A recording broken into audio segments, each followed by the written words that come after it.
Hello, Mavs fans. Kirk Henderson and Josh Bowe coming to you once again to discuss another sporting event. Josh Bowe, how are you? I'm doing good. Thought this was an interesting game. Mavericks win 112-104. Not gonna lie, this wasn't.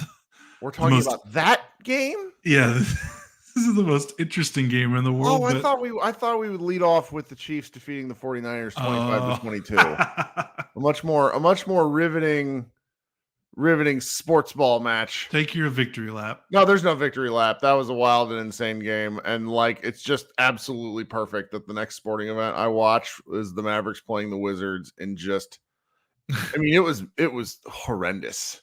A horrendous win, and I. They count as wins all the same. They do count as wins all the same, and so I'd kind of talked myself into earlier today. I was like, man, we're going to come in, we're going to beat the pants off the Wizards, and we're going to have a great game, and then I'm going to do a live show after the fact with the fans, and now I don't want to do any of those things because that game was just it was a hex. And I don't really know how to properly contextualize it. So can you kind of walk us through the game, since I think you had a better view than I did, because I was doing my kids' bedtime for the first quarter. First half almost. Yeah, I mean, really, it was just a sense of both teams shot the ball very poorly almost all night.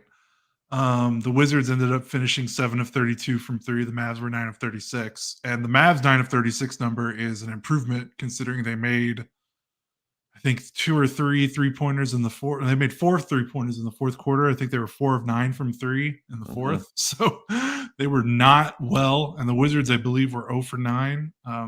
So yeah, it was just a case of you're just watching the game and you're like, are the Mavericks gonna figure this out? Because this wasn't a game where it's like, what are you gonna do? The other team's hot. Just one of those nights. The Wizards were not playing great basketball.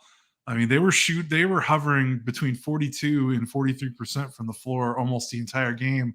Their only offense was Denny Advia basically attacking Daniel Gafford in the pick and roll, and that was working pretty well. But outside of that, they really did not have anything going on the offensive end.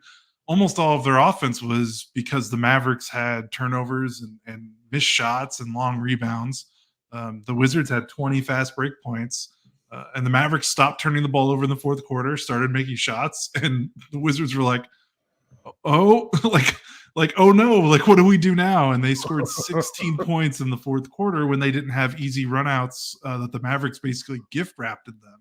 I mean, there were so many ridiculous offensive rebounds in that first half where this happens in like a game. There were a lot of opportunities for offensive rebounds in this game. Well, there were so many ones where it's like it felt like an ugly game at 21 where you're playing against somebody who just doesn't have any fucking touch, and the ball bounces not like off the rim and like down where you are because you're boxing out. It bounces like 7 feet away towards the middle of the key, and that just kept happening on repeat. And then Marvin Bagley would bully someone, or I mean, there was one possession. I mean, they got harp to say that Marvin Bagley is a good rebounder. No, he's not. Marvin Bagley is a tremendous misuse of athletic talent, and the Mavericks made him look functional for a while. And you're going to have games like this, and I think what's so damn frustrating for people who are just avid every game watchers is just there's no reason to have a game quite this ugly, but they buckled down when it really mattered, when it really, really mattered. And that is something that's nice to see. And I got to be honest with the crowd. Okay. I'm just going to show everybody this because I'm an idiot. I spent the better part of the last 4 minutes of the game trying to figure out how to work TikTok. and I made this incredibly stupid thing I'm going to share with. Oh, you actually made that? I thought you. Oh no, I took made that from this. someone. So I missed. So I'm just gonna put it on real quick here, and we're just gonna go live here for. Yes, I'm feel proud of that you. beat. I don't know if this even comes through on the video, but it's like a 7-second TikTok. It's the dumbest thing ever. But I I thought I just, was the king of shitty Mavs memes from Microsoft Paint. You took my title there, I think. I mean, That's good though. I don't want to make this about kid, but like, let's just say this, guys. When you trade for two brand new players, a small forward / power forward and a center, there is zero reason in any level of the multiverse for you to play Kyrie Irving, Tim Hardaway Jr., and Jaden Hardy at the same time. Fireable coaching offense. Like horrible. I mean, Tim is one thing. Like, I don't know how to talk about Tim. Like, his dad was there and he shot bad, and it's so stupid. Like, the Mavericks tried to lose that game and they still couldn't lose that game. And that's the part that I will probably circle back to, in that, are they a top 3 seed in the West like our guy Matthew Phillips seems to think they are? No. Are they a play-in team after tonight, even though it was a sloggy ass victory? I don't think they are. I think they're a top 6 team. I think this game sort of made me there's something about the ugliness of it that gave me like a bit of, not like hope, but like a sense of like, okay, they can pull out of tailspins. Whereas prior to this game, there have been tailspins that they just couldn't come out of. Yeah, I mean, even though they did shoot better in the fourth quarter, they still only made 25% of their threes. And how often has this Mavericks team won games in the last 3 years when they're shooting 25% from three? The Mavericks scored 64 points in the paint, so that's back-to-back games of 60-plus points in the paint since this trade, which means they're figuring out new ways to win because they have a different roster. They have guys that are capable of doing things that aren't just standstill spot up shooting threes. I mean, look at PJ Washington. He missed all 5 of his threes. They were mostly open, which is kind of continuing this That was weird. ugly. You kept telling me how good his shot looks. That thing came off the rim like.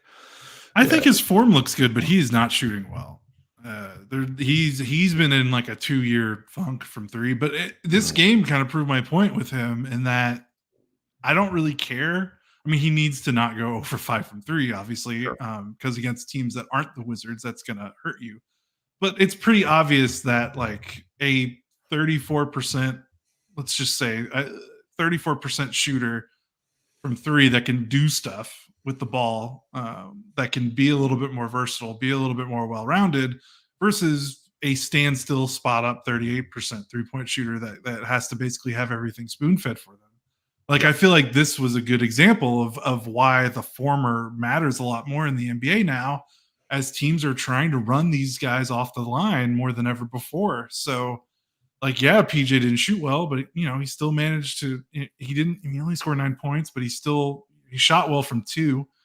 He was basically like 4. He had four a of nice 6 inside the arc.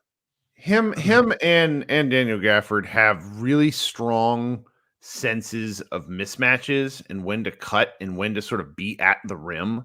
Luka found PJ, I'm pretty sure it was PJ, for like just an easy lay-in. It was like a duck in, and Luka was almost at half court and just sort of placed it exactly where PJ could catch it and laid it right in. And like, the Mavericks haven't had anybody ever that could do that with Luka. Like, really, I mean, it's at least as a forward. Yeah, at least as a, you got your DeAndre Jordans and people like that of the world who do it, but like a small forward ducking in like that just, like, Dorian never did that. Like, do you remember the first Jason Kidd coach game when Dorian had 2 post-ups and he had 1 post-up the previous season? Yeah. Sorry, I don't know. It just came to mind. No, but it just, I mean, all respect to Dorian. He's one of those standstill, spot up guys. Like, it just goes to show, if you can impact the game in other ways besides just shooting threes, that just goes a long way to winning these kind of games when you don't have the 3-pointer.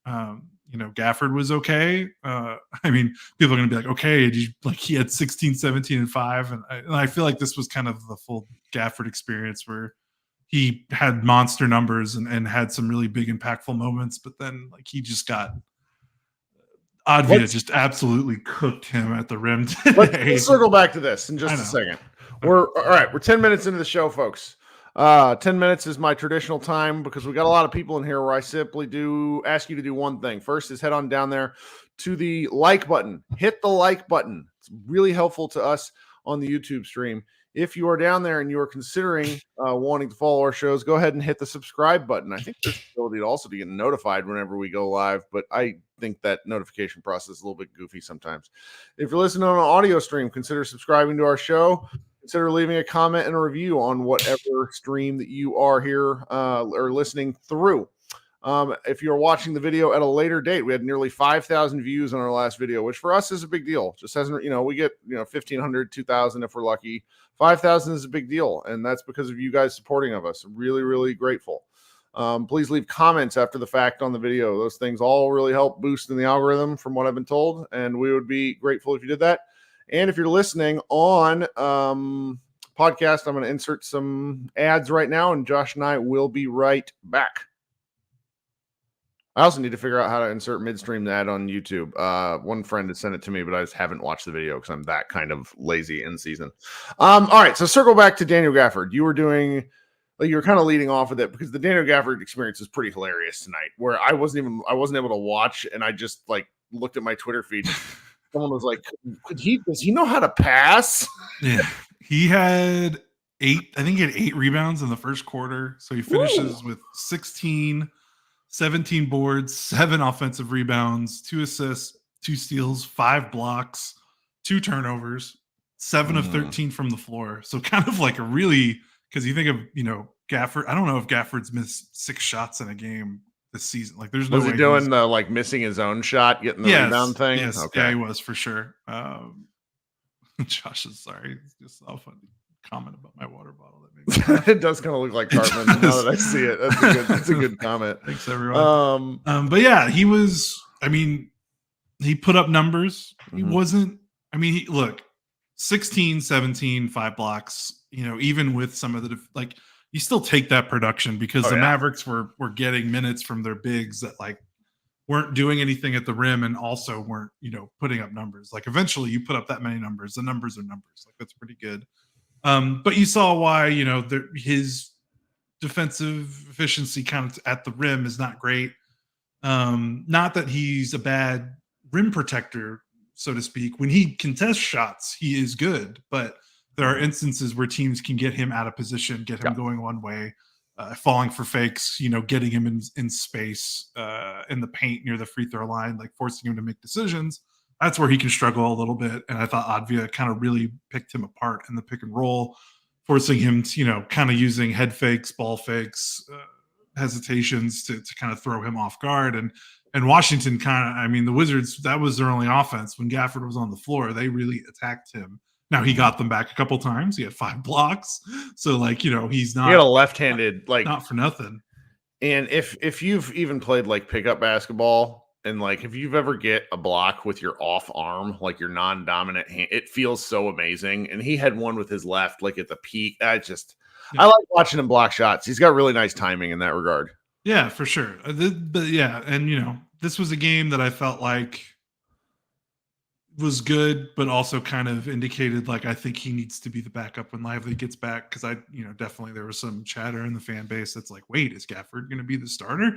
And I understand that Lively's a 20-year-old rookie now. Sure. He just turned 20, but I think Lively's ability to protect the rim a little bit better, stay in better positioning, I think is already a little bit better than where Gafford is. His passing in the short roll is better than Gafford. Gafford had 2 turnovers and kind of had tunnel vision when he caught the ball when Luka got doubled or out of the pick and roll and just kind of put some shots up. That's why he missed 6 shots. He took some attempts that were some non-dunks that didn't fall for him. And that's another thing. I think Lively has really shown this season he's really good at catching the ball near the free throw line, maybe a little bit inside the free throw line when Luka gets blitz in the pick and roll and taking a hard dribble pivot, a drop step, finishing, even if it's not a dunk. I think Lively has earned the benefit of the doubt there to keep that going. So Again, not bad. Like, it's not I critical. mean, like the It's point still is, you pretty can cool. play one of these dudes for 48 minutes. Right. Like you get either him. Like, what an awesome problem. Right. Exactly. Give me this problem where Right. there Where was instead like it's Dwight Powell, who's also not guarding the rim and has 3 rebounds in 21 minutes. and I So don't like they had to use Maxey in the backup 5 role again tonight, and I just can't handle it sometimes because he just doesn't have the lateral quickness and he's a great help side he had shot some good blocker. rotations in the fourth quarter. Yeah, and the rotation stuff is good, but like if he's getting attacked off the dribble, he is fried chicken. And I don't want to. It's not fair to him. I don't like seeing it. Yeah, and then when Lively gets back, you can probably play Maxey more at the 4 and not have the 5 Maxey can be like a look instead of like a we have to do this. But yeah, I mean, do you see this question in the chat? This is a great question from Mavericks fan, the most original name in our chat. What's the type of screen called where the big hangs back and then goes and sort of screens the help defender? That's I mean, are we talking Gortat screen? Like, I think that's what he's talking about, the Gortat screen when you're lead blocking your ball. It's an offensive foul that doesn't get called ever because it's like a dive where you knock the crap out of whoever's in the lane. Could be wrong. We might not be referencing the right thing though, but that's what I was thinking about. Anyhow, all right. Just wanted to answer the gentleman's question. It's a good question. What else do we kind of have of note to talk about in this game? I don't know. Because it's just one of those games where they just kind of. I mean, they look like a team that's definitely looking forward to the All-Star break. Maybe that's why they started a little slow, but that's getting into their heads, which I don't know. But defensively, like Washington didn't. They trapped Luka a little bit. I thought Luka got a little loose with the ball in the first half. His turnovers were pretty bad. And he threw like a lob to Gafford that Gafford missed the lob dunk. Like he eventually got it, but Luka kind of like put a little too much hot sauce on it. And like it made it a tougher play than it needed to be. And there were a couple moments like that in the first half. So once he settled down in the second half, like that's kind of when the game changed, especially in the fourth quarter. Like once the turnovers right up, the Mavs had 16 turnovers. That's a lot. They're closer to 10 turnovers a game. So those extra possessions and runouts was giving Washington basically life support on offense because they were just not making any shots otherwise. So once that cleaned up, that was kind of the game. And also credit to, I don't know if it's credit, but they benched Tim Hardaway Jr. in the fourth. They rode Jaden Hardy, and Jaden Hardy scored 10 points in 13 minutes, made 2 threes in the fourth quarter that were nice, needed crucial. Threes, very needed threes. Yeah. Yes. So that swung it. And otherwise everyone else kind of fell into place. Tim had Tim's game was horrible. I don't know what else to say other than he's got it. They got to institute with the options that they have now. They have to institute some sort of heat check rule where if he rolls out there and he misses 3 shots in a row, get him out. He doesn't help on defense. I mean, there's a really funny tweet from a a Dallas area media person just insisting that Tim Hardaway Jr. is a good defender because NBA people had told him that he is an average to okay defender, which the only thing that proved is NBA people will tell you kind of whatever you ask, and that not to believe everything you're told. But Hardaway, when he's not working, if this team doesn't need him, they shouldn't keep letting him go out there to do that. Like there's going to be times when he really, really works because he's just going to catch fire. But the Mavericks didn't need him to keep shooting. They needed attacking. And then the one time he did attack, Koulibaly swatted him so beautifully into the corner that kid after that was just like, okay, you're done. And it shouldn't have gotten to that point, to be quite honest. I mean, Hardaway attacked it was a 1-on-3, like just such a horrendous decision. And I've lived with the Mavericks' terrible decisions, Tim Hardaway's terrible decisions, because really, there's no other option than a confident man in some games. But they don't need that now. With Kyrie healthy, you got PJ Washington who can dribble. I do kind of think we should talk about, PJ's kind of weird 2 games here. Josh Green's ability to attack. You just don't need Tim doing this sort of stuff.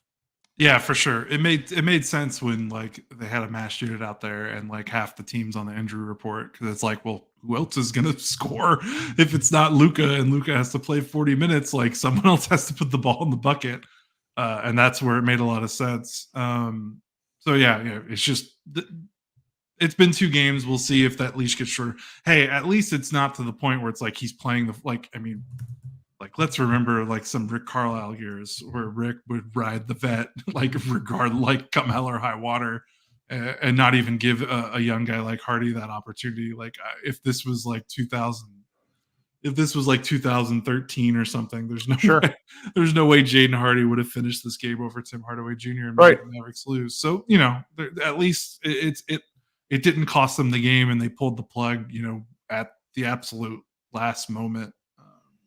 So it's glass half empty, glass half full, I So guess. you had an interesting observation in our Slack about why you think PJ Washington helps things even if he's not shooting particularly well. And you've talked about it a little bit already, but I think it's worth kind of just going over again for anybody that hasn't been listening to the show. Like what you feel, and I'm trying not to put words in your mouth, but you feel that the NBA has adjusted to Luka setting up for open shooters. And now the fact that they have a few more guys who can attack off the dribble, whether or not the guy shoots 38% from the corner or 34% from the corner is mattering less than it used to, just because if that guy that's shooting 34% from the corner can also attack off the dribble now, which Dorian really couldn't. Yeah, no, exactly. I really need to write this as like a larger piece because it's been, rattling around my brain for a while. But you just look at the best teams in the NBA right now: Boston, Denver, the Clippers, even OKC. Just these really good teams that have offenses that you think are potent right now. Like Mhm. just not a lot of it's not a lot of standstill spot up shooters. Not to say that those teams can't shoot threes very well, but like you look at Boston and it's like Tatum, Brown, Holiday, Derek White, like those guys are not just guys that sit in the corner and can't do anything. Like even Denver, like playing next to like they don't just surround Jokic with just standstill spot up shooters. Like Aaron Gordon and Porter Jr. and Murray, and even KCP, they all have a little juice if a defender's flying at them. Like I think the league kind of went through that 3-and-D like super role player kind of during the Warriors era, and I think it was like when these super teams you had like the LeBron Heat and the Steph KD Warriors, and then even the LeBron Cavs, like these teams that had like these 3 massive contracts. It was like, okay, well, how do we fill out the rest of our team if 3 guys are our cap space, basically? It's like, well, let's just find some guys that can, they might not be able to do anything, but hit spot up corner threes, but they can play D and they can't get played off the floor. Well, now, like, it's not just adjusting to Luka.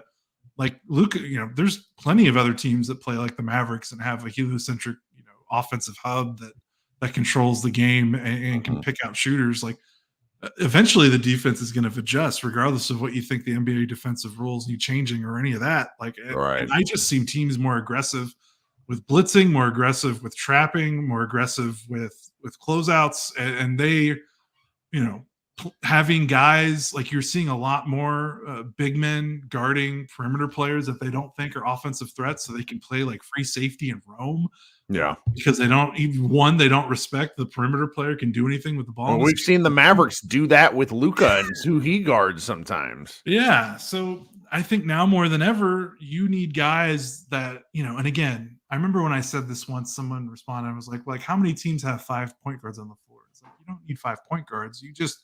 You need guys that when a defender is running at them to chase them off the line, take what the defense gives you and hard dribble into the lane and either hit a mid-range shot or hit a floater or keep the play moving, be able to pass it to the weak side, other end for a corner 3 if you can force a rotation. Like you just have to be able to have something like that Mhm. to keep these defenses honest and off balance, because otherwise I think we've seen it. We've seen it with this Mavericks team. Teams will be brazzing with their doubles on Luka. They'll be brazzing with their help in the paint against Luka. And we've seen how many times have we seen since Luka's been drafted here, they've lost games because teams do not care about these guys open from the 3-point line. One, because they either don't trust them really as shooters, or two, it's like, well, we'll just run them off the line, and then nothing's going to happen. And then the ball kind of hot potatoes back to Luka, and you got Luka playing 40 minutes with a 40 usage rate, getting worn down at the end of games, and we've seen that story time and time again. So, like, Washington has that. Like, he made another couple of floaters tonight. Like you said, he presented himself well, sealing off kind of a defender was fronting him in the paint, and Luka found him, and he got a nice lay-in or dunk. Can't remember which, but yeah, like, if now he can't shoot 0 for 5 from 3 every game. He can't shoot 30% from 3, because eventually that's just, there's got to be some balance. But if he can get that up to, he's like 32 for the year. If he can get up to 34, 35, like, they can make that work. Like, Derrick Jones Jr. has started a ton of games for this team in Washington spot. Yep. And he's shooting like 34% from 3, and the Mavericks have had a top 10 offense almost all year. Yep. And we've seen, how many times have we seen that infusion of Jones being able to just attack a closeout and get into the paint with the ball and do things and finish and score. Like, he's not incredible at it, but like, he's averaging a career high because his skill set's kind of finally being utilized here. So yeah, that's really important. Like, that's why the 3-point shooting, again, it doesn't bother me. And like, I'm not saying like 3-point shooting doesn't matter. Like, I'm raging against analytics. Like, absolutely not. But it just gives the Mavericks an extra dimension where they can win games without making 18 3-pointers. Yeah. Yeah. All right. Is there anything else? I'm trying to think of stuff. So, one guy in the chat, Eric, notes that Kyrie played 43 minutes. Don't like that. I think that happened in no small part because Luka took that elbow to the chin and had to go back for a little bit. I mean, that sort of threw off their minutes vibes to a degree. They also needed him because they weren't scoring. Like, I liked Kyrie's game. I mean, a lot of stuff didn't go down for him tonight, but this was one of the more assertive Kyrie games I've seen, which was, outside of the fact when Luka wasn't playing at all. So that was something that was refreshing to see. There's just little bits of here and there of Josh Green. Like, is this just kind of who he is now? Like, it's like, remember, we were wondering. Great stat stuffing game for him. Just all sorts of little stuff. 30 minutes, 13 points, four rebounds, 2 assists, 2 steals, a block, 0 turnovers. I'm liking. It's interesting. So there's a gentleman in here a couple of days ago that's kind of arguing with me and us about Josh Green's defense, and this was a good example of where Josh Green can. These last 2 games, granted it's only 2 games, but are kind of an example of what Josh Green can do if he's not having to guard up. If he's guarding the right guy in the lineup and not a guy 4 inches taller than him that he can't hang with. So it's good. It's him as a connecting piece is going to be very interesting as the season goes along.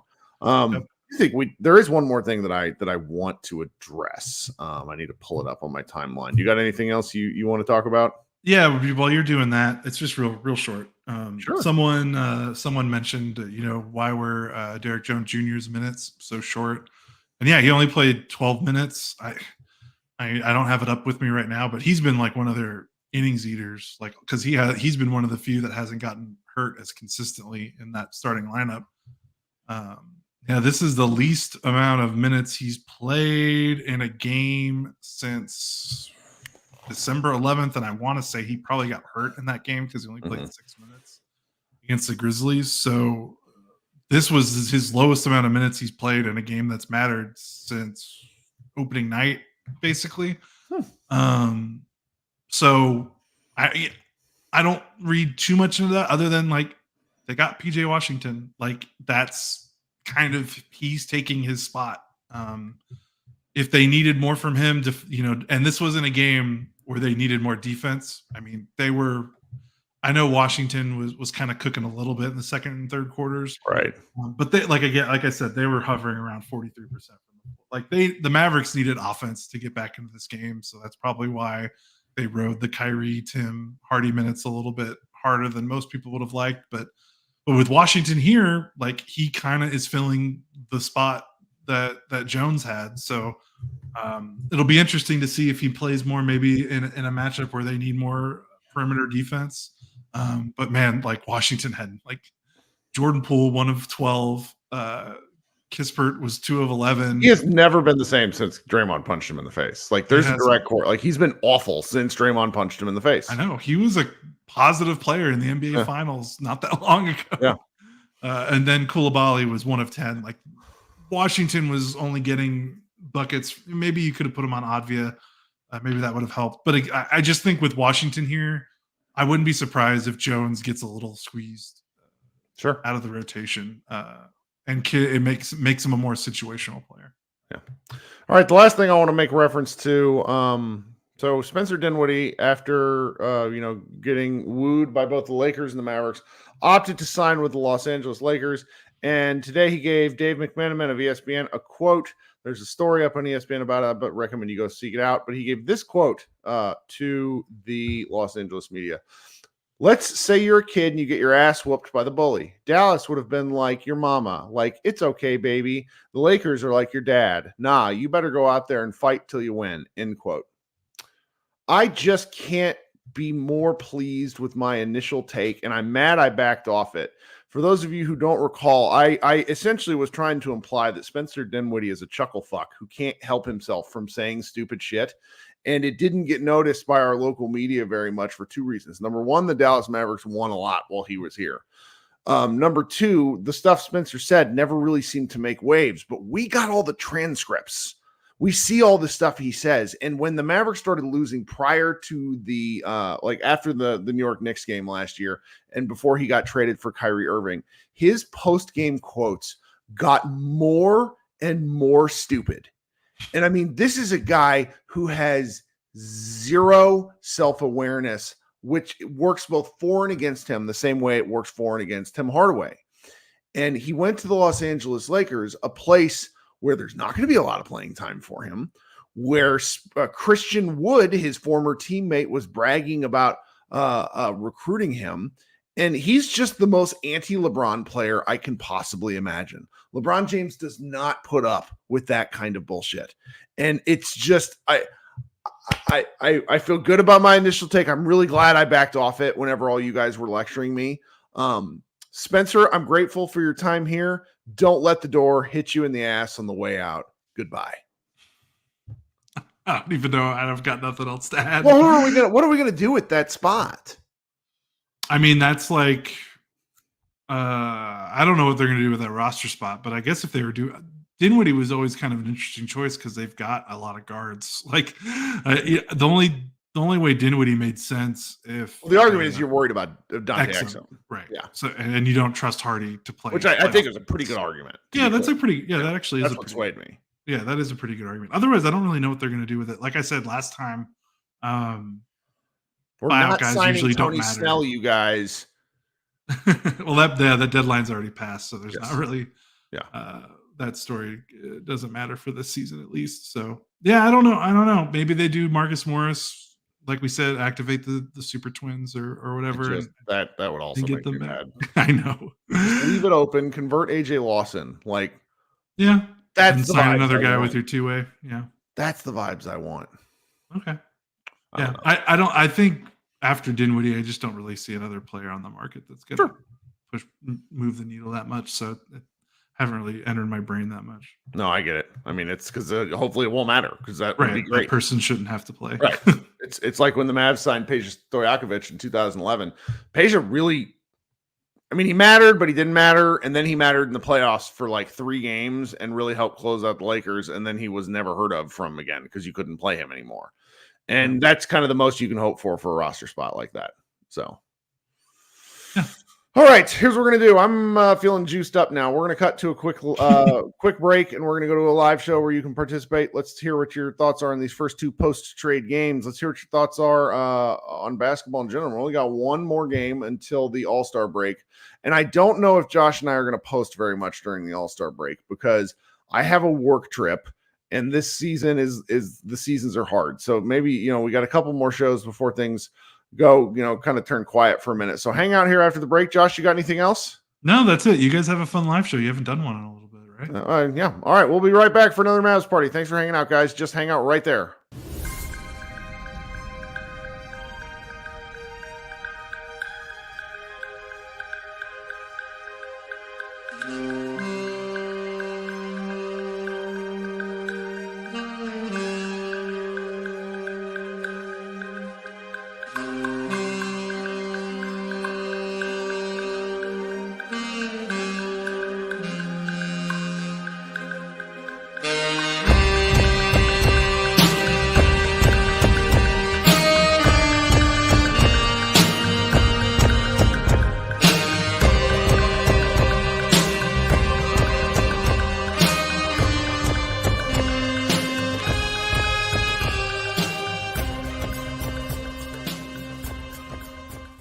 Hello, friends. Welcome right back to Mavs Party. Need to change the actual branding for this show. Thanks so much for hanging out with me. Let's talk a little basketball. For those of you who are new to the show, we got a lot of different people that are listening to the stream. I posted and pinned a comment into the YouTube chat where you can click and join and give me your takes on this here game. And I want to hear what is going on with you out there. We'll talk basketball for, maybe another half hour. If there's more people, we'll get to everybody. But this wasn't a particularly emotional game. There should just be a few things we should hit on. But of course, if you have takes, I want to hear them. Coming up first is Brian. Brian, you're always so quick to the draw. What's going on, man? Sorry, brother. Yeah, I guess I just don't be having shit to do. I like it. I don't have shit to do either. I mean, I should do something, but things I don't want to do. How about that? But yeah, no, man, we got a nice, good, ugly win. That was cool. PJ Washington didn't have a great shooting game, but once again, the driving was impactful. He got his little floater going. And the defense in the fourth quarter, him, Maxey, Josh, and Luka in the fourth quarter, oh my God. Like, I don't know what they shot Luka up with when he went to the locker room.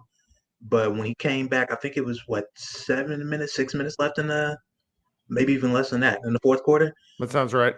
He came back and he was absolutely electric, dude, and on both ends. And so he was switching. He even locked Denny up for a possession after Denny had been, actually a couple possessions after Denny had been cooking him all game long. Like, he was getting nailed to the cross, and then two straight possessions or two possessions close to each other, he just stonewalled him on drive and couldn't do anything with it. Got a turnover, a maxi dunk in transition right on the other end. And yeah, dude, I just can't find enough nice things to say about Max Cleveland and Josh Green. They've been so good during this win streak. And it's nice that Josh can like just play basketball well consistently. Right. Like we're working on like a month and a half of this now. Like this is a pretty big sample size. For him anyway. Well, nice basketball is the whole point. It's like when you watch an ugly game, it's so frustrating to deal with it because you know what they look like when they actually look good. Yeah, this coming right out of the OKC game was disgusting. I'm not gonna blame Tim for missing shots. I will blame him for some of the terrible looks that he had. But those are the looks that he gets, and those are the shots he takes when his shot is falling too. So I get it. I'm not as mad at Tim. Now the defense you can be mad at him for, but when he was missing shots and it was clear that the shot wasn't really coming back, kid finally pulled him somewhere in the second and went back to him late in the second, and he hit a three, and then he hit a mid-range pull up, and then he hit a three, and after that, nothing. And from then on, kids got to know, like, all right, this dude is like 2 for 10. I mean, he was so bad. He was 2 for 13 tonight, I think. Yeah, he had a stretch where he missed 5 straight shots, and he took 5 straight shots for consecutive possessions for us. And at that point, yeah, it had to be, okay, Jaden, you got to come out here and make something happen. You just don't need that anymore. That's the whole point of getting two better players is you're supposed to not need, and when it works, you're happy with it. He comes out. I just didn't. I feel like I'm missing something when I watch Jason Kidd coach, but I mean that's kind of the general consensus of everyone. Where he's just maybe a little. There's got to be a method to the madness, but and of course we're very glad as a team. We'd rather them win ugly than like lose and have to talk about that, which. I mean, if that was the case, I wouldn't have done one of these because I just wasn't in the mood to deal with that kind of negativity. But that's the way it goes. Yeah, no, I think it's just an amalgam of things. Like Kid trying to get Tim to understand slowly, like, look, brother, it's not going to be 30 minutes a game anymore for you. If you don't have him rolling, it'll be closer to 15 to 18, and if you can get it going, it'll probably top out around 25. But we don't need 30 a game from you anymore. That's not what you're out here for. Right. You're not out here to do the secondary, tertiary creating with the bench line. We don't need that from you. We've got guys who can catch and attack and do something with the ball in their hands. We've got guys who can make plays for other people out of drives. Like even Jaden Hardy is coming in. And honestly, I thought even from when he came in the first half, he was playing better defense than Tim. He was attacking the paint really well. Like I think he got he missed a shot. He missed an at-rim attempt and then got the ball back later in that same possession and drove and scored through contact really well. And yeah, he was just moving his feet on defense, staying in front of guys. Had a really good two-way sequence where he locked up Corey Kispert and forced him a bad miss. And then obviously he came in the fourth and he quite literally saved the offense when it was looking like a sinking ship with those 2 threes. And yeah, man, I am happy with his progress so far this season. Like I wanted to trade him. We talked about that in here. Oh, we yeah. were like Same. we don't Me want to too. see him anymore. Go away. And the fact that the kid stuck with him, I think, is interesting. The fact that he's stuck with it is impressive to a degree. I think hopefully what we've seen in these last several games is in it because it goes back like 3 weeks. I think he's been playing better. Is he's getting fewer opportunities to do things he can't do. Just like I like the catch and shoot. I like when he catches the ball on the way when he's already moving. I don't like it when he gets the chance to size up. And I've repeated that all year long. Yeah, when he's got time to stop and think with the ball, bad things more often than not happen. He's been a better playmaker. Right. He's actually been pretty good. Like when he's not taking time to really think about what he's doing. But yeah, no, if you're trying to like run pick and rolls for him or like run wing ISO actions for him, we're not seeing any of that really anymore, thankfully, and it has helped his game.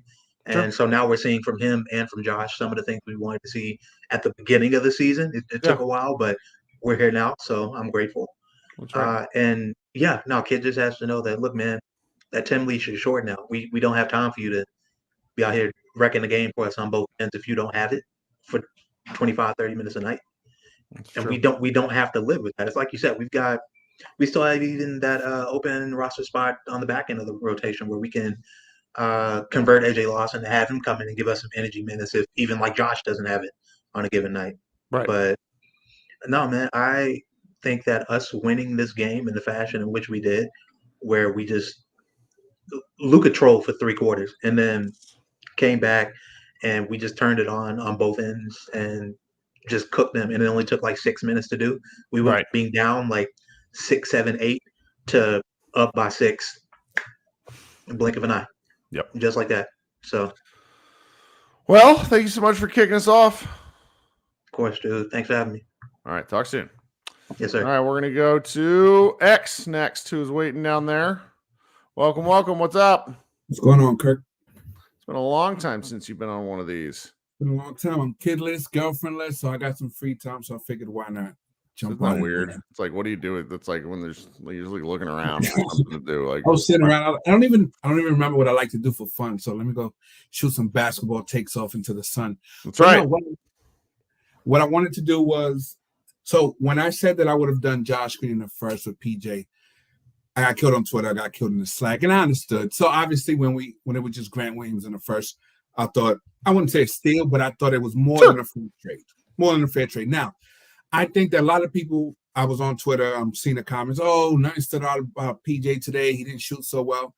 Look at the way he played defense. He was getting switched on to point guards, and the point guards couldn't attack him. And even when they were able to kind of get by him, it wasn't an immediate blow by. He left enough time for the help to get there and, and force him to move. That alone is going to be so helpful for us because if Grant Williams had to stay in front of a point guard, I mean, the guy's instantly in the lane and our defense falls apart. Right. So defense, and if he could guard credibly 1 through 4. I don't think he's physical enough. They would run him out in Charlotte at small ball 5. I don't think they're going to do that. No. But 1 through 4, if he can switch with Luka, with Cleaver, with some of our other wings, and then we have rim protection behind him, I think that's going to raise the floor of our defense. Look, his shot's going to come and go. We didn't bring him here for the shot, but I posted it in the comments. That one play, Kyrie was like 8 seconds left. Kyrie got stuck in no man's lane. He kicked it to PJ in the corner. PJ got into the lane, threw his little floater up. And the fact that he can do that and get a bucket, if that ball goes to Cleaver or some of these other guys, they're looking for Luka or Kyrie, right? They don't know what to do. He can attack closeouts like Josh alluded to. And so he's learning how to play winning basketball. In Charlotte, none of the games he played in the last 2-3 years had any stakes. He could afford to just go out there and just play like it was LA Fitness. But he's learning and focusing on the small details, and that's what I'm looking for. Can he buy into that winning team mentality? And if he can, everything else will blossom from there. But I feel like he's setting a good foundation thus far. So I'm ecstatic. And Gafford is just he's a monster. Sure.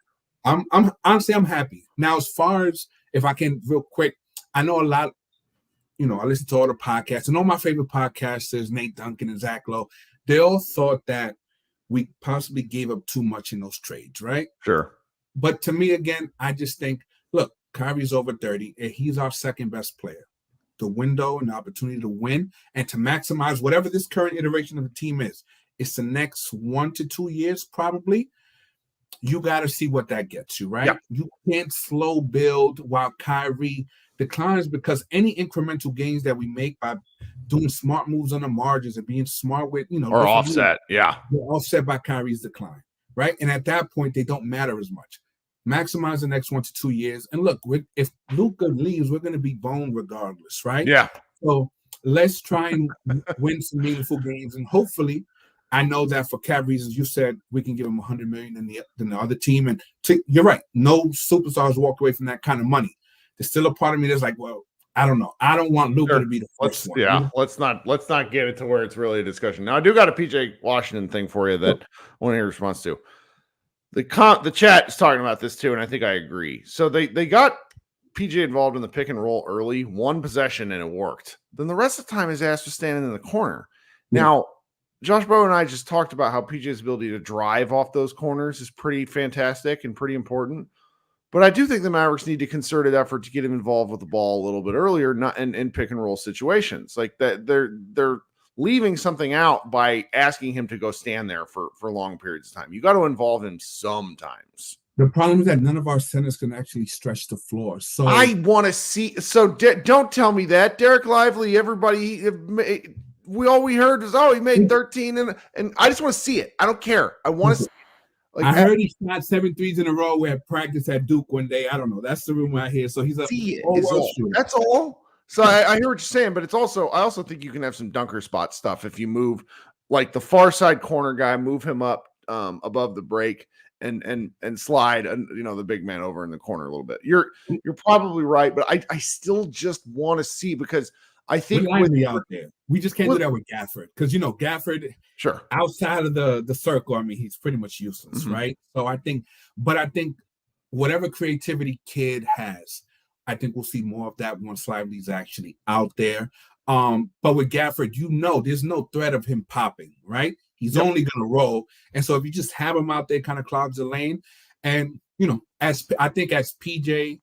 His shot becomes more consistent and he's more of a threat out there, and they have to guard him more credibly, then I think that'll help open up some space. But no, I agree. But honestly, I'm excited again to watch Mavericks basketball. That's true. No, that's been like the big part where they haven't had any practice time, and there's a lot of people in the comments noting, hey, you can do some creative things. You can run double screens. I don't think they've had any practice time. So you're not really getting any other than like the sheer basic, probably like 1-2 action stuff that all the teams use, but it's like, you don't really have the time to go over it on the floor. So you're just basically relying on the fact that you're like a professional ball knower. I mean, I'm being a little facetious there, but basketball is basketball. And like, until you get the reps in, so, but anyways, this is great. X, the chat likes you, unless that's you commenting as yourself again, which you have done on a few occasions. No. You should pop back more often. Everybody misses you. You are a chat OG. Appreciate it, man. Thanks, Kirk. All right, talk soon. All right, so before I bring up Krishna next, I want to make a plea. We got 400 people in here, which is still pretty fucking remarkable to me. If you could go and like the stream. I don't know how many likes we have, but need more likes. More likes is better. It's really fun. We got 6 people waiting. We're going to get to all 6. I guess 4 now, because I can't count. So Krishna, what's going on, man? Kirk, how are you? Pretty good. That's I like winning. I was really not looking forward to coming in here if the Mavericks would lose, because the Jason Kidd conversation quickly gets unfortunate, and it's like it doesn't go anywhere. So what are you gonna do? Yeah, I agree. It's the thing I had from the very beginning of the season. Like, I think the roster is better than it was at the beginning of the season. Sure. To me, the major concern for me has been coaching, really. And right. It's the same conversation again and again, and I kind of just don't want to have it. So I'll try to avoid it if I can. But this was a game that the team would have lost even just before the trade deadline. Right. So it's a little inspiring that, they kept themselves in it. Really, Kyrie and Hardy really kept the team in it in the third quarter because it got out of hand. Really, I think the Wizards had a 10-point lead at one point. Like, it looked kind of out of hand. So I got to give Hardy some credit. He at least had effort, and Which matters. And the thing was, like, THJ, I'm also kind of a defender of him. I think when he has great games, you easily forget. Like, it's easy to forget, but THJ dropped 40 earlier in the season. Like, that's right. crazy thing he did. But when you have a game like this where he just isn't hitting shots, his defense is not even close to passable. Like, there was a play where THJ was overloaded on the wrong side. So essentially it was 3 guys covering 2. And so Josh was in between 2 guys and THJ was shouting at Josh. And it was like, I think you're in the wrong here, buddy. Like, I think you're not covering who you're supposed to be. And they got a wide open layup play to the rim. Oop, my bad. I removed you. My mouse died, so I've been operating off my trackpad. Sorry about that. Keep going. You're good. No worries. It's just moments like that are frustrating, right, with Tim, because they become more pronounced when he's not hitting shots. That's right. You hope that he doesn't play often, and part of it was Kid also, I felt like, just didn't put him in good spots. Like, a 3-guard lineup, not necessary anymore. I get it. Like, I get it. You don't have Lively, right? So I understand you want to play Maxey or Gafford in the big position, like as your center. That's fine. I'm okay with that because you don't have Lively. But you still have Derek Jones Jr. Like, why are you not at least playing him at the 3? Like, it just felt very redundant. But otherwise, I thought that it was positive that they kept themselves in the game in the third. And then Luka played a much better fourth quarter, especially defensively. I thought, Denny was cooking him basically throughout the first 3 quarters, and he really clamped up. How good is that guy, by the way? Hmm? How good is that guy? Denny Avdija is pretty impressive. He feels very Josh to me. Or like, he's just huge though. He's he is a legit 6'9". Yeah, he's very big. Yeah, he's good. I think he's very Josh to me in that he has games where he's really good like this. Sure, he's a little out of control. Yeah, and then he has games where he's just quiet, like so quiet. So this was like a perfect game for him where, they played very small. Like, Kuzma was playing 5 a lot of the time. So he always got a pretty good matchup. But yeah, I thought at least in the fourth, they made the right adjustments, and I felt like the team played way better. And, I have the same worries like you. Like, I don't want Maxey playing so many minutes down the stretch, but I thought, guys have just been playing in a much more confident manner, which is something that I don't think we would have been saying in January at all. So that's right. That's really the biggest part. Like, Maxey hitting a clutch 3 and then, driving to the basket. I mean, it was pretty insane to see that happen. So I could complain. I am mad. Like, it's not great that you had to essentially eke out a pretty terrible win, but the positives are the effort, and the defensive effort specifically is there. I think a lot of it is just scheme, and especially offensive scheme. Like, I think that has to get fixed, but I also think Lively will fix a lot of that stuff. Like, I was watching a lot of the conversation around the trade deadline, and some of the stuff like Lively is kind of like Gafford. I feel like it's a little overblown. I think it gets underrated how good of a passer Lively is. Yeah, for sure. Not just in the pick and roll, but in the post in general. Like, that is something that gets underrated when you're not like a Jokic or even a Şengün, like those guys who are centers that are really much more pure passers. Whereas Lively, I think, is a more in between. He's not a very traditional center in the sense that he can't pass at all, but sure. Lively's not asked to do too much right now, which is why whenever he gets in these short roll situations and does do the right thing, it's kind of like, oh wow. But I mean, he's capable of that. Yeah, and I think part of that comes with if you just watch highlights or clips, or you don't watch a full game, or you just look at stats. Those things aren't always evident that he's making the right decisions in the pick and roll, or he's making the right decisions in the upper post, right? Whether it's to drive or it's to kick out to the open shooter. I think that affects the team a lot. So, and it's not to like bash on Gafford. I still think Gafford is sure. Really great. I think he's. Like I said, I think I said it earlier, he's a tier A he's a tier A backup center to have. So really no complaints for me. I think the roster is looking really good in a long, long time, which is something I don't think I've ever said, to be honest. I don't think I've ever felt in a long time. So more positive. Spurs are going to be tough. Like Vic, I think Vic apparently had a triple-double with blocks Yep. today, that is going to be brutal. But I'm playing the Raptors, though. The Raptors look like ass. Like one of what's his name? Grady Dick took a couple of attempts against him where he looked like a child trying to score over his father. It was bad. Yeah, Grady Dick. And I think it's positive. Like Derek had a pretty good game. I think Wemby's gotten better, obviously, since that first game. Yeah. He had a pretty good first game against him.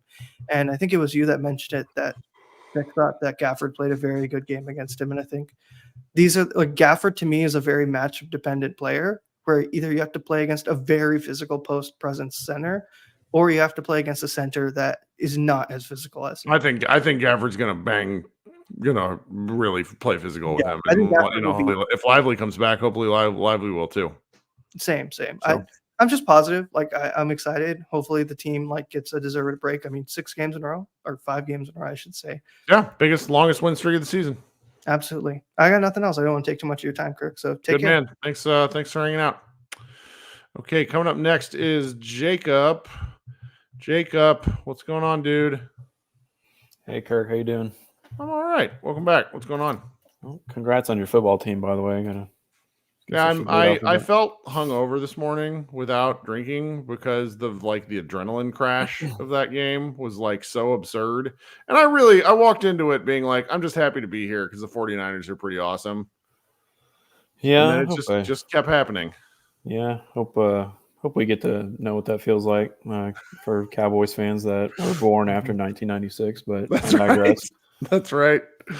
Yeah. So it's a really annoying game for the first 75% of the game because I mean, first I want to say 42 minutes. It was awful. Yeah, no, I was getting super annoyed. I was in this pouty mood. I was already coping. I was like, well, if we win, the vibes are pretty good. But if we lose, then kids really does not have an excuse to lose now. So we can't lose, I guess. But no, I was actually really proud of Luka for that fourth quarter because someone said earlier, man, that we were just so unserious to start the game. So and Luka too. What he had, I think he finished the game with 5 turnovers. I want to say all 5 of them were in the first half. Their games that looked like that was like a year 2 criticism of, dude, stop playing down to the worst teams in the league. Just go out and annihilate them. Yeah. He also tried that behind the back pass, and it just went to the 5th row or something like that. It was very unserious looking. But yeah, no, I was gonna say, we've seen him, just kind of mentally spiral at so many games during the back half of last season. When things weren't going well, and I think he's been a lot better this year. I would say that he has. So I mean, good on him for just kind of reining in his emotions there and whatnot, and just and plus his defense too was just he was putting the clamps down in the fourth quarter there when he came back, which is nice because it's I understand he doesn't really want to use the energy to do that all game, but this is a 6-year conversation that we talked about Luka's kind of fitness level. And I don't think he could be an all NBA defender, but I do think he is capable and needs to be able to play NBA level defense for most of a game, night in and night out. And that's he just needs to continue to learn how to tank. I mean, I hate to use video game terminology, but Luka is the ultimate tank, and he needs to be that position where he absorbs all the blows and he's able to dish out punishment when he can. And I think he'll get there, but it's nice to see that he does have the defensive chops when he really does try. Yeah, tank a few hits and whatnot. Be a passable team defender, I guess. I remember having that same conversation with Dirk back when I was I didn't have the conversation, but I remember it being I know what you mean. That was a constant one about him, where it's can he not be awful? Yeah. But I saw on Twitter is floating around that he was top 5 or something like that. Defensive rating as an individual stat is used to prove an argument. It is nonsense and is useless. Is telling on themselves. Now I'm fine with it because I'm petty and I enjoy winning arguments, but it's not a good one. I mean, hey, if it's my confirmation bias as well, that's right. I'll take it. That's right. And also shout out to PJ for still finding a way to make winning plays too. Sure. I would say down the stretch. I mean, sure, we would love to see him, hit a corner three every now and then because he's going to get those open looks. Luka's going to get him so many, but I'm just glad that he was, again, finding a way to make winning plays in crunch time, and it'd be interesting to see how his role evolves because he can't just do that. I mean, he's better than that. I mean, still though, he's got to. I like it when he attacks a closeout and whatnot, but if you're not going to make a three, then there's not going to be a closeout to attack, I guess, is what I'm trying to say there. Yeah. But 5-game winning streak. I mean, Krishna said it. I mean, last week we probably don't win this type of game where we shoot 25% from three and turn the ball over, just hemorrhage turnovers. So it was a fun fourth quarter, I guess. And we all know, other than Luka going Hulk mode in the fourth quarter, we all know what the turning point in the game was. It was Tim getting benched. Yeah. No, again, it's happened a lot the last 3 weeks. Yeah. And Hardy, kudos to Hardy. The game looks like it's kind of slowing down for him. So I guess my overreaction there would be that, future 6 man of the year, Jaden Hardy, Tim, count your days. That's right. But no, maybe that was just S tier tanking by the Wizards. Who knows? But I'm just, at this point, considering where we were a few weeks ago, just glad to get the win. That's right. Jacob, thanks for joining us. We'll talk soon. Yep. Thanks for having me. All right. Coming up next is Drew. Drew, Hey. what's up? Hey, Kirk, long-time listener, first-time caller. Welcome to the show. I probably should have brought you up earlier as I have a policy of bringing up folks I don't recognize first, but I lost my mouse. I don't know where it is. And so trying to do all this with the touchpad, I don't want to fuck up. So what's going on? Not too much. I just am struck in the last 2 games. Have the Mavs ever been this athletic? Ever? No. I mean, they've had the occasional guy that stands out like a sore thumb. Gerald Green, Brandon Wright for a little Sure. while, but not not multiple, not like guys on the floor at the same time. I really don't think so. In my entire time, going back to Dirk's rookie year. Yeah. You'd have to be looking back in the early 2000s or something. But even then, it's insane the amount of dunks and oops and just it's awesome. It's really weird. It's this is normal. Teams get to experience this, guys dunking, not just one guy, guys dunking. All the guys. And then Luka at the last 2 games, has clearly been playing with his new toys. And it's been really fun to watch. And then Luka's not going for 45, but he's just getting a chance to throw just an inordinate amount of assists all over the place. Well, I'm glad you brought this up. I meant to talk about this with Josh on our first podcast. So he had 15 assists tonight. He had 9 the other night, but only played 32 minutes the other game. I think that's right. But does Luka? My sort of thought is if this is the team that they have, and you go into next season, does Luka have a chance at an assist title for once because he has guys who can finish shots as opposed to just kicking out the 3-pointers? You guys at the rim. I mean, he found between the oops and the shots going at the rim. I mean, they have more of these. They have to have more of these attempts the last 2 games than their average on the year. It just looks great. Yeah, all the paint scoring, and then it's been repeated a couple times, but just we would never win this game prior shooting this 3 percentage. Literally, we've had one way to win games over the last 3 or 4 years, which is Right. 3. Right. And now the last 2 games, I mean, we shot. I guess they shot pretty good during the OKC game, but not great. It was really felt like it was all those drives to and all the oops, and just there are multiple ways to win now. Yep. Rather than just everybody, we have to shoot 50% from 3. And it was just one of those things where, earlier in the season, last couple of years, no, we're not hitting 50% from 3. This is going to be a loss. And now we can actually adapt. That is, if Jason did, the coaching can adapt. But the potential is there. Right. It's nice. It's different. Mm-hmm. I get number one, I like being mad about new things. That's fun. But there's there's a sense of refreshed energy, and if they were able to beat the Spurs to head into the All-Star break with a 6-game win streak, I mean that's gonna be that's what you talk about during the All-Star break is like the Mavs are coming on at the right time. And that would be not dissimilar to what happened to them in the Western Conference Finals run. Yep. So yeah. We're the man. You got anything else for us? Nope, that's all I had. Just it's awesome seeing all these dunks and all these oops, and it's a lot of fun. It's fun to not just be relying, like living and dying on threes going in. That's true. Well, I hope you come back. Thanks for hanging out. Yeah, thanks for having. All right, talk soon. All right, coming up next is my man Henry with a new avatar. Top 10. Why do I have a headache watching a game against the fucking Wizards? Oh my god. Because we're not all allowed to have nice things day after day. That's why. Jesus Christ, fam. If I see another Kyrie, Tim Hardy small ball lineup, I'm actually going to have him walk the plank. Yep. We have size now. It's okay. We can run this now. I just don't understand it. Ironically enough, when you guys made the Western Conference Finals, Tim was injured. So, whenever Tim's off the court, good things tend to happen.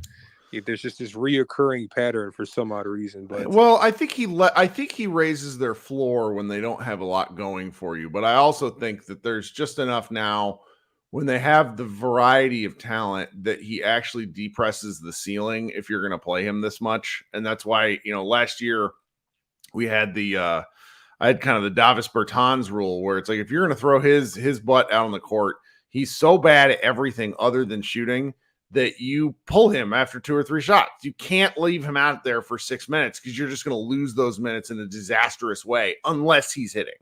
And I think the same thing has to apply to Tim. 100%. 100%.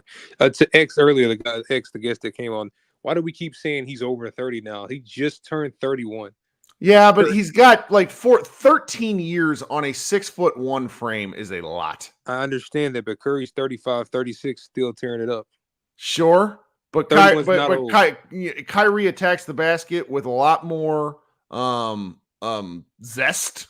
100%. He went to the floor hard 4 times tonight. And I don't understand it. He's averaging over 25 with less than 4 free throw attempts. But that's been kind of the whole career. He probably needs there's a little kid, there's a little Kyrie there where it's like everybody needs to be really fishing for some more calls there because the dude goes down to the small of his back. That shit hurts.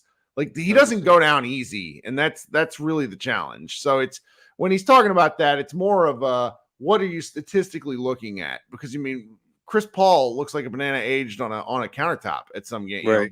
He's much older, obviously, but you just don't want to see the physicality really take the toll, which is why the argument of going all in. I don't really like that, but it's a fair talking point just for these sorts of things. Makes some sense because Kyrie is on. This is year 1 of a 3-year deal, and the 3rd year has a player option, right? Mm-hmm. That sounds right. Yeah. So if you look at this as a 2-year deal, realistically, and I think that's fair, even though I could also see him opting in because it's $41 million or whatnot.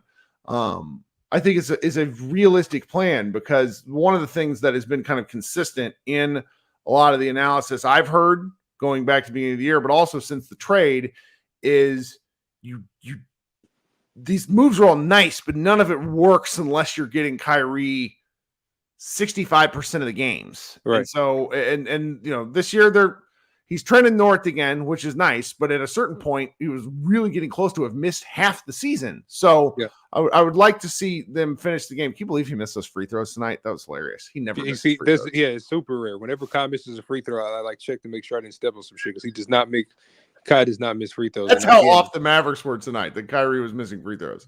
I can't wait for Mavericks fans to experience playoff Kyrie. It's actually a different thing. But for this game, what do you feel like it's the players mentally being checked out, preparing for All-Star break, or why do you feel like the Mavs continue to play down to competition?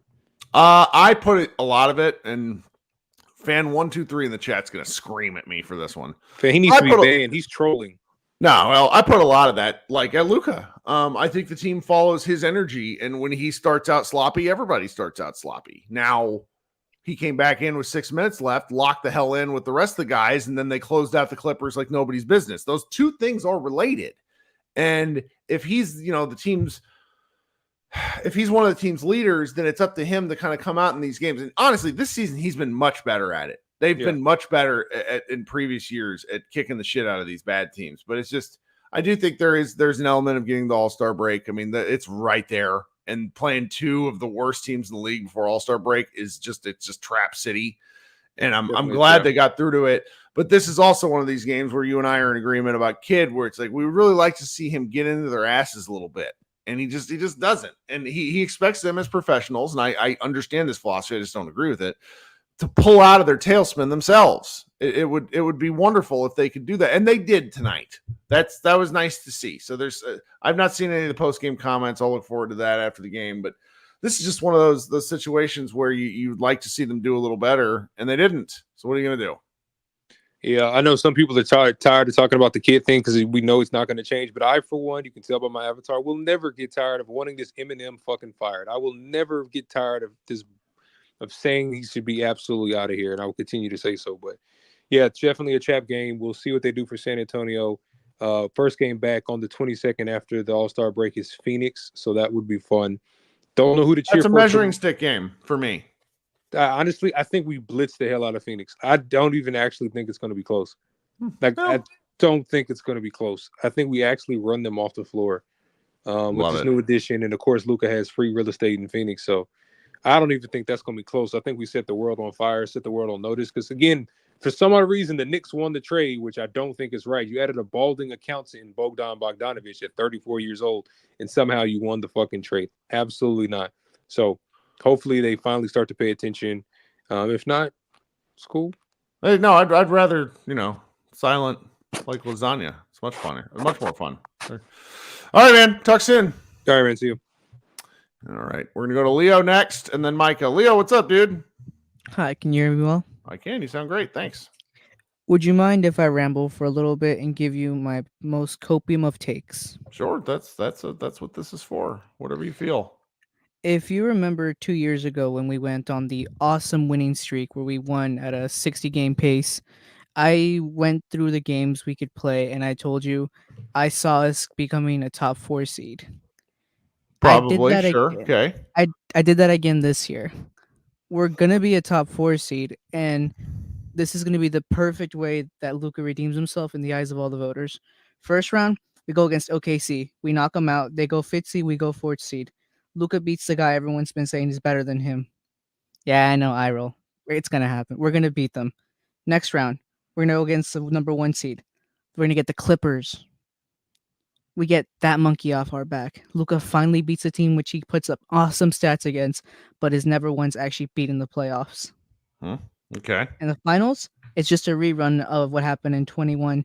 We're gonna go against the Nuggets. I'm not gonna say we're gonna beat the Nuggets, but I like our chances better this year than we've had against the Golden State Warriors, just because we have a better team and a better number 2. That's not copium. That's projection. You're hoping for the best. I like it. You don't think so? I feel like a lot of things have to go right. It's like lying to yourself about something that's not remotely possible. This is not that. I mean, it's you got enough. Like, look at the Slack. Like, everybody's really excited in the comments, which y'all ought to be. And until the Mavericks get the crap beat out of them by somebody that they should be able to, that is a team that you need to take down in the playoffs. I think until then, you don't really think about it. You just go with it. And the Mavericks have an opportunity to be good, and you should enjoy the team being good. All right. Thank you, Mr. Kirk. You have a good night. Talk soon. Okay, coming up next is Micah. Micah, what's up, man? What's going on, Kirk? First of all, I just want to say I'm happy. And as a former Cowboys fan, I'm going to implore the rest. Join the dark side with me. It is so much fun. Yeah. Just join the guy that gives a crap about your state and your city and forget about those 2 old geezers that don't.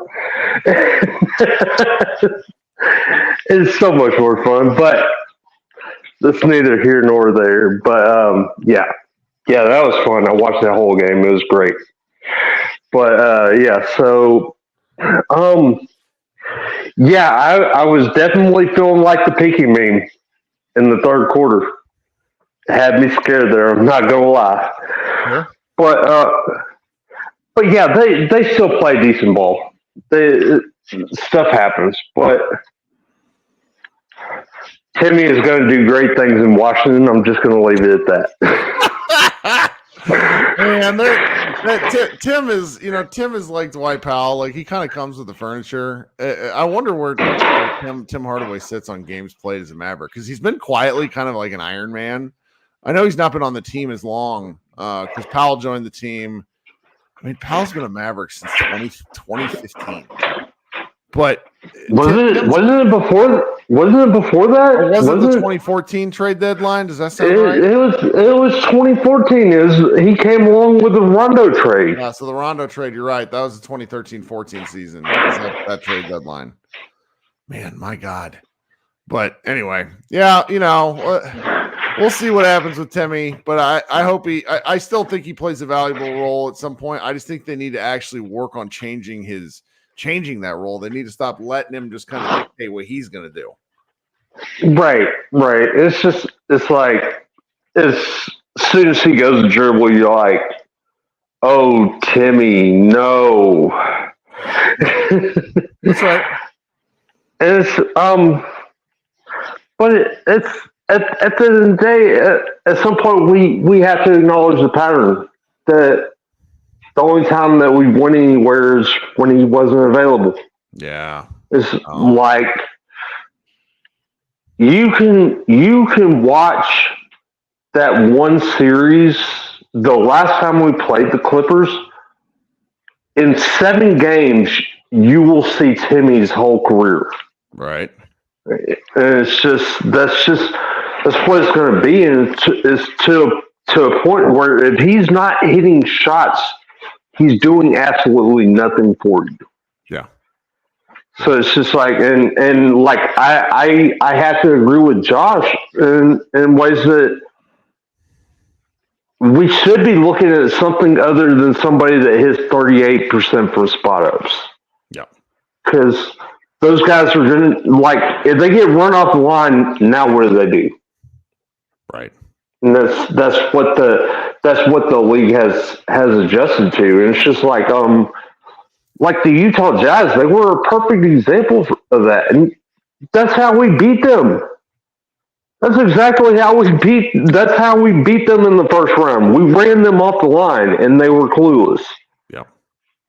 They're as soon as we ran Utah off the line, their offense was dead. So it's just, you want to keep that from happening to yourself, because defenses, they're adjusting to these things. So, like, I'd rather have the guy that shoots 33% but can attack a closeout. That's just me.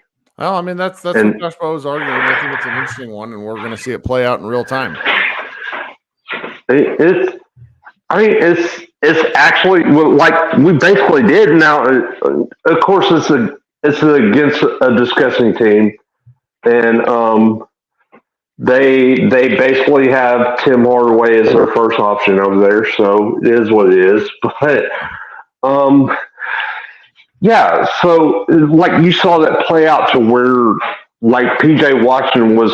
Now, could he get better? Absolutely. But still, in a way to where we said, man, he is 0 for 5 from 3 and still impacted the game. Yeah.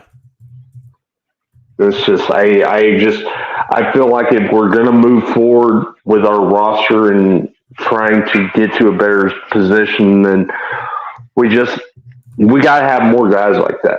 Like, to where if your shot's not falling, can you still impact winning? Yeah.